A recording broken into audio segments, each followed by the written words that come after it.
नमस्कार दोस्तों, आपका अपनी चैनल प्रेरक ऊर्जा में स्वागत है। दोस्तों, प्रत्येक मनुष्य आज अपने अंदर एक अहम की लकीर लिए घूम रहा है। आश्चर्य की बात यह है कि वह स्वयं की यह लकीर नहीं देख पाता या फिर वह इसे देखकर भी नज़रअंदाज कर देता है, जबकि अपने सामने वाले की अहम की लकीर उसे साफ साफ दिखाई देती है। वह उसे महसूस कर सकता है और उसे अपनी तरीके से नाप भी सकता है। मतलब जो बातें हमें अपने अहम के ऊपर लागू करनी चाहिए, वही बातें हम दूसरों के अहम पर डाल देते हैं, लेकिन खुद को सकारात्मक तरीके से बदलने का प्रयास नहीं करते हैं।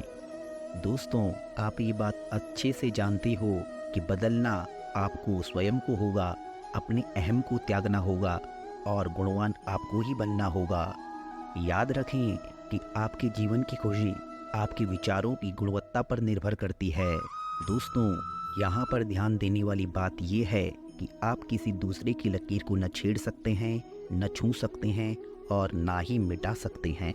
इसलिए यहाँ पर जो कुछ भी आप कर सकते हैं वह आप केवल अपनी ही लकीर के साथ कर सकते हैं। आप अपने आप को सकारात्मक रूप से बदलने का प्रयास कर सकते हैं। दोस्तों, किसी ने बड़ी अच्छी बात कही है कि किसी को हराकर आप उसे जीत नहीं सकते, इसलिए अपने अहम को त्याग कर बड़ा आपको ही बनना होगा। इसकी शुरुआत आपको ही करनी होगी।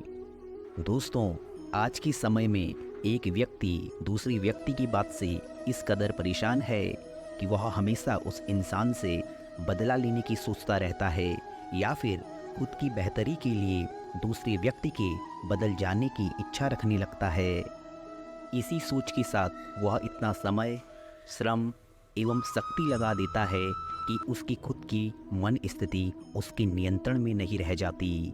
इस कारण उसके विचारों पर से उसका नियंत्रण भी धीरे धीरे कम होने लगता है।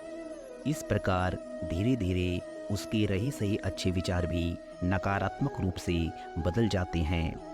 सोचना ये है कि हम बदला न लें बल्कि स्वयं को बदल कर देखें, क्योंकि हमारे स्वयं के विचार ही हमारे कार्यों को प्रस्तुत करते हैं। हमारी कर्म ही हमारी जीवन का दर्पण है।